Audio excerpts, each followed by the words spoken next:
アサラームレイコン、こんにちは、ケンタビのケンタです。本日はウズベキスタンを後にタジキスタンの方に陸路で移動したいと思います。それでは行ってみましょう。どうぞお願いします。アサラームレイコン。意外とサマルカンドからタジキスタンまでは近いということなので、タクシーを使って今日まで行ってしまいたいと思います。40キロぐらいですかね。1時間ぐらいで着くみたいです。12万スムということで1200円1300円ぐらい。サマルカンドを離れると一気に田舎感が出てきます。 Thank you ラグバーありがとうすごいあっという間に着きましたね。国境は近いっす。近くの様子はちょっともやがかかっちゃってますけど、あっち側にすごい山脈がありますね。今日ちょっと曇りでよく見えないですけど、ちょっと向こうで電波が入らないためなので、タジキスタンのイーシェム7日間9ドルを購入しました。ではタジキスタンに入っていきたいと思います。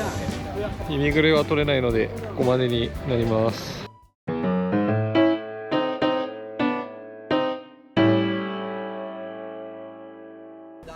ケンタビ9カ国目タジキスタン入国です。無事入国できました。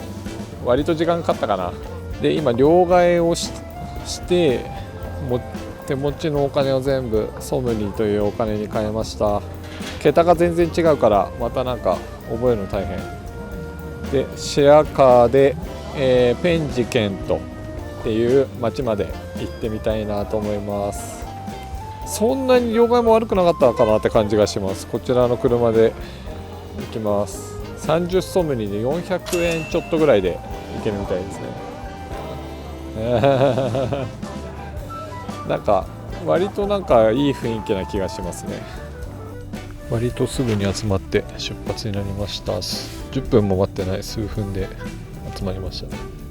タジキスタンはどんな国でしょうか。楽しみ。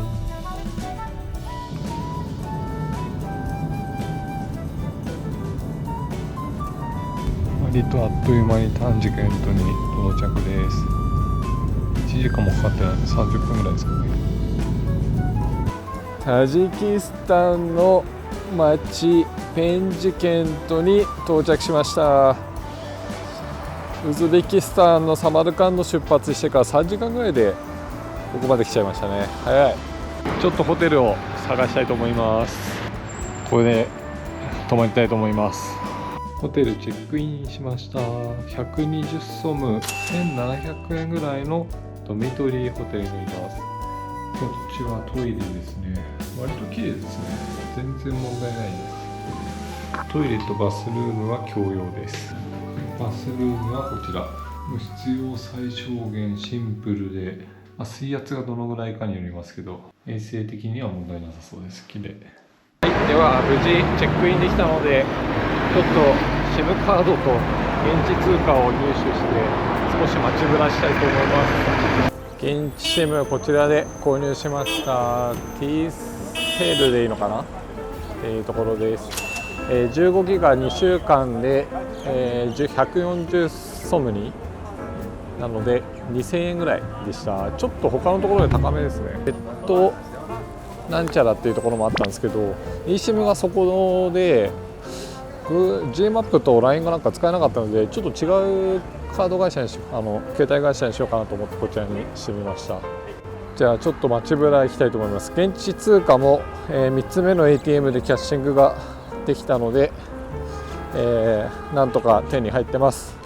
ただやっぱここ SIM カードもそうだったんですけど、カードが使えなかったので要現金かもしれないですね。タジキスタンはだいぶウズベキスタンとは雰囲気が違いますね。こちらの立派な門の市場の方に行ってみたいと思います。すごいなんかおしゃれなもんですね。いきなりキルギスやウズベキスタンで見なかった魚が売ってます。魚がいきなり売ってたのはちょっと意外ですね。そして相変わらずのナンやサムサはたくさん売ってますね。中は食材から日用品から薪ストーブ的なのまでめっちゃ幅広く売ってますね。金物も売ってますし、自転車のタイヤとか工具も売ってます。中は屋根とか電灯がないからすごい暗く感じますね。映像で見るより多分1段階か2段階ぐらい暗いです。確かにちょっとウズベキスタンとかと比べると貧しい感じがします。インフラとかも整ってない感じ。Good, good. Yes, hello, big boys from Japanese. Welcome to Tajikistan. We're like Japanese カフェキ people. が教えてくれま Yes. し So sweet cake, you can take video た。Yeah, and show your friend and your friend coming Penjiken. This sweet cake and very cheap and very beautiful and very めっ good ちゃおしゃれ。 prices. テン Yes. ション高いんですよ。 You want which one, my friend? You say again. This this and this, yeah. Okay. すごいハイテンションのお兄ちゃんがいろいろ助けてくれました。で、去っていきました。多分自分のお店があるからだったと思います。これレポしてみようかな。これだけちょっと食レポしてみたいと思います。なんか砂糖かな、蜂蜜かな、かかってますね。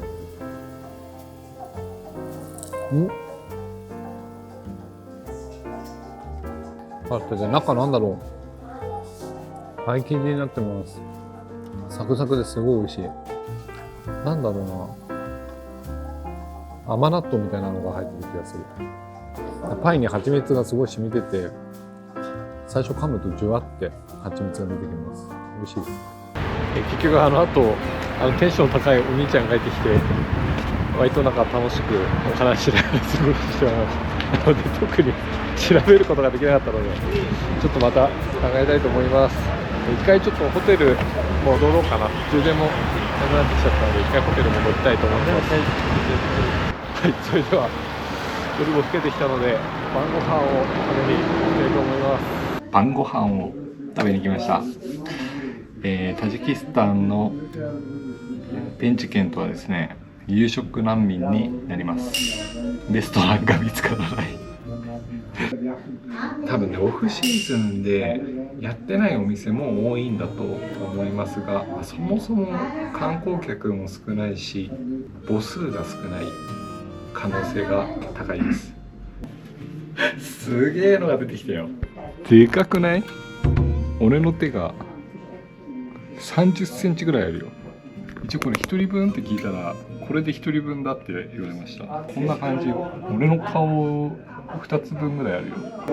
ちなみにクルトップっていう料理らしいです。タジキスタンの伝統料理ということで、それはちょっと嬉しいんですけど、それにしてもでかいな。ヨーグルトとか使われている料理らしいです。いただきます。いただきます。なんかね、下にパスタ生地みたいなのが入ってて、これですね。もちもちしたような感じですね。ラザニアっぽくて、ホワイトヨーグルトソースのラザニアを食べているような、そんな感じです。お肉は塩味がしっかりついてて、柔らかく煮込まれてて、すごく美味しいですね。全部食べきれるかどうかは別として美味しいです。初めての味かも。お母さんめっちゃ優しい。食べきれないって言ったらパックを持ってきてくれました。はい、ということで、ご飯も食べ終わって閉店ということなので、こちらでおいとましたいと思います。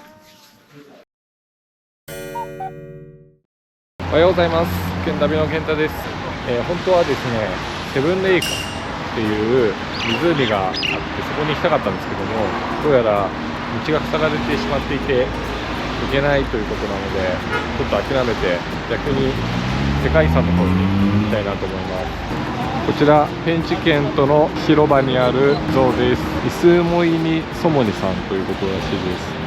タジキスタンの歴史と民族の誇りを象徴する人物らしいです。ソモニ朝を築いた王様なんですね。ホテルのおじちゃんがすごく優しくて、いろいろ調べてくれたり電話かけてくれたりしてセブンレイクスには行けないことが判明したんですが、無理やり行こうと思ったら行けるっぽいんですけど、1人だと1万円以上しちゃうみたいで、シェアで何人かで来ないとなかなか安く行くのは難しそうな感じでした。で、バザールのところから遺跡までのシェアタクシーが出ているということなので、ちょっとそっちに行きたいと思うんですが、ちょっとお腹空いたので朝ごはん食べがてら行こうと思います。朝ごはんを食べるところを探してさまよっております。ちなみにこちらの ATM で現金を下ろすことが昨日できました。いいとこないかな。あ、ここにしようかな。ここでサモサ食べますかね。はい。いいとって。ナイスビーチ。なんかタジキスタンの人は結構。いや、タジキスタン、イエス。結構ね、フレンドリーな感じです。17ソモに実写なので200円ぐらいです。1個100円ぐらいです。いただきます。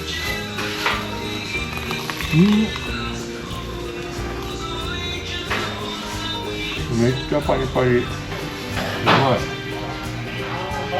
こんな感じです。焼きたてサクサクで脂っこくないから美味しいです。続いて四角い方いただきます。すごい肉汁がめっちゃ垂れちゃってる。超汚しちゃった。ごめんなさい。後できれいにしたいと思います。すっごい重いんですよこれ。300g ぐらいある。肉がね角切りで入っててラム肉っぽいですね。ラムの香り、いい香りがする。めっちゃ美味しい。いや、めっちゃ美味しかったです。ちょうどいい朝食でしたね。ということで次に進みます。ではですね、世界遺産のサラズム遺跡っていうところに行きたいと思います。市場の前からシェアバスが出ているということなので、ちょっとそれ探していきます。ここから16キロぐらい離れてますね。ここなんかすげえいっぱいシェアバスが出てますけど、何番に乗ればいいのか全然わからない。なんか今聞いたところによるとサマルカンド行きのシェアバスに乗って途中で降ろしてもらうみたいな感じらしいです。ということでバスを見つけて出発することができました。これちょっとね高い。50ソモリで700円ぐらい、16キロぐらい走って700円だから安いんは安いんだけど、車はウズベキスタンに比べると一気に老朽化した感じがします。相当古いよこの車。ここの足を車の奥に突っ込むと風の流れが変わって曇りが取れるっていう、そういう仕様らしいです。めっちゃウケる。運転手のおっちゃんが昼飯食べてこないから無理よって言われて途中で殺されました。とりあえずお茶だけいただくことにしました。完全なるローカル店。前これタクシーのおじちゃんでどうしても食べろっていうことで食べることにします。あったかい。うまい。もう一口目からしっかり具が入っててうまいね。朝食べたサモさんも美味しかったけど、こっちの方が美味しいかも。おげおばちゃんたちおかわりします。Thank you バイバイ。こちらのお店でご飯をいただきました。美味しかったです。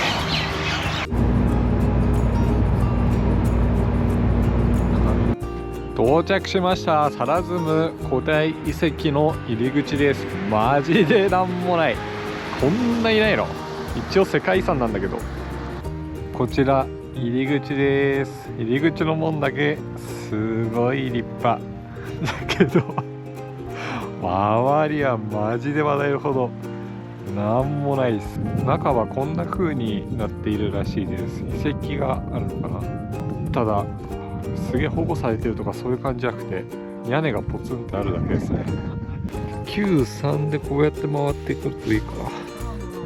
ちょっとしたミュージアムもあるみたいなので、そっちも行ってみます。マジで笑えるほどなんもない世界遺産。ウケる。一つ目の遺跡はこんな感じです。なんかよくわからんけど、なんかあったんだなっていうのがわかる感じのものですね。こちらは1976年に地元の農民の方がたまたま銅製の斧を見つけたことによって遺跡が発見されたっていうことです。ロバがいる。行っちゃうかな。周りにいるとこだ。行っちゃった。でこちらの遺跡のすごいところは、なんと紀元前4000年頃から紀元前3000年という古代に栄えた都市の遺構だそうです。中央アジアで最も古い定住地の一つということが証明されて、2010年にユネスコの世界遺産に登録されたということですね。紀元前4000年は確かにやばいですね。そう考えてみるとちょっとまた見え方が変わってくる感じがします。サズム遺跡がなんでこんな評価されたかというと、人類の初期の定住生活の発展とか交易活動の拠点として使われていたことの証拠として、重要性が認められたということです。一番奥のところがなんかすごく遺跡っぽい感じなんですけど、ここにお姫様が埋葬されていたということで、ちょっと他のところよりも石とかが積み重ねられているのかなって感じです。ターコイズとか装飾品も結構出ていたということですね。あとミュージアムがあるらしいので、ちょっとそっち側行ってみます。こちらがミュージアムっぽいですね。中に入りたいと思います。30ソルにお支払いです。多分撮影しても大丈夫そうなので撮影しますが、中超暗いです。中はこんな感じです。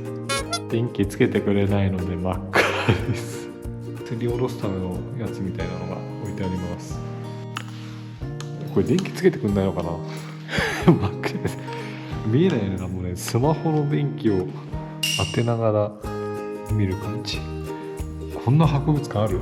電気つけてほしいで怖いし、人骨あるし。これお姫様ですかね。お姫様の像ですかね。いや怖いんだけど普通に人骨が展示されてます。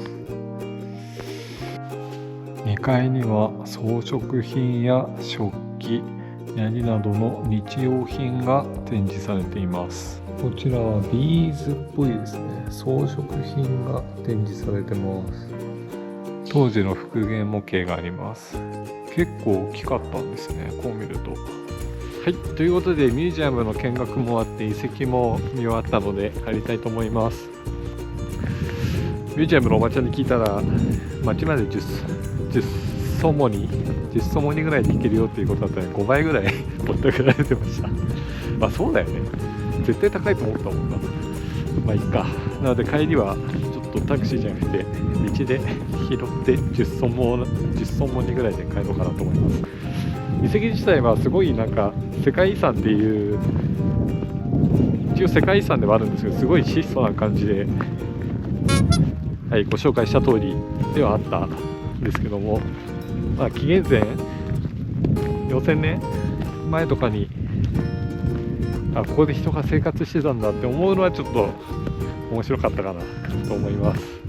ミュージアムも電気つかなかったですけど、結構ちゃんとした展示物があって割と面白かったです。はい、ということでペンジケントの町まで戻ってきました。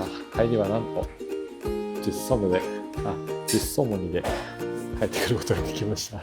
5倍も持ってくられていたっていうね、感じです。隣の兄ちゃんに聞いたら8ソモニでもいけそうな感じだったんですけど、まあいいかと思ってお釣りはそれに予期しませんでした。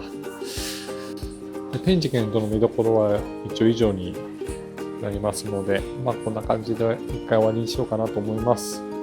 本日も最後までご視聴いただきましてありがとうございました。また次の動画でお会いしましょう。さよなら。めっちゃ綺麗じゃないですか。山がね、すごい綺麗。こっちが2人くっついてくれてるんですけど、こっちが綺麗なところあるよって